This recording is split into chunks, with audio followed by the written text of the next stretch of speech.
Item: SCP-600. Object Class: Safe.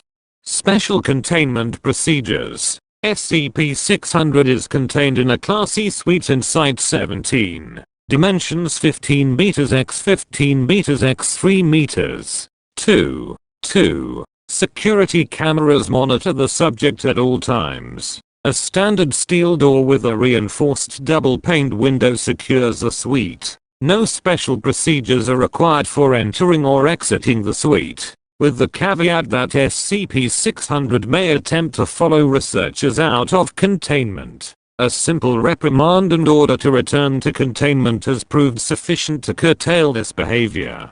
Description: SCP-600 is a humanoid entity, approximately 1.7 meters tall, with a build approximating an adult human male of average weight for its height. The subject is generally featureless, lacking facial features, external ears, nails, body hair, genitalia, and anus. Full body scans have shown SCP-600 to have no internal structures of any kind, instead being formed from an unknown material of uniform density close to that of human muscle tissue. It neither ingests, respirates, nor excretes. The subject's age has not been determined.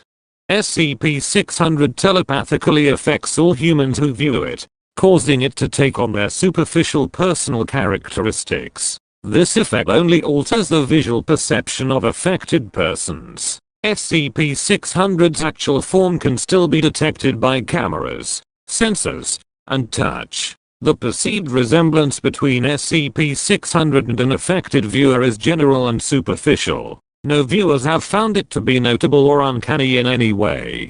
Characteristics imitated by the subject include, but are not limited to, hair color, skin color, eye color, approximate age, clothing style, and general physique. Note that clothing imitated by SCP-600 is entirely illusory. Animal tests reveal that non-human organisms appear not to perceive the subject unless they physically collide with it. When humans are present, SCP-600 will attempt to engage in conversation. Its conversational repertoire is limited. It will discuss trivialities such as weather and other small talk, or attempt to commiserate with those present about professional matters as if it were similarly employed.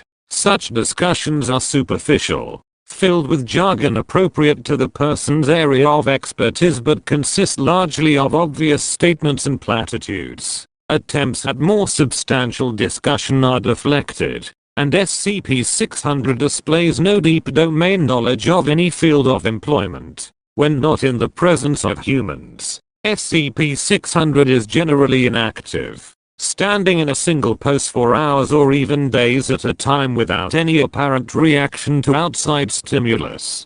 The subject is generally cooperative, but displays an unsettling tendency to refer to itself in the third person when speaking to researchers assigned to it, frequently referring to the SCP-600 case. See attached interview log 600. For an example of this behavior, it has requested that researchers refer to it as George, but is not upset by refusal to do so.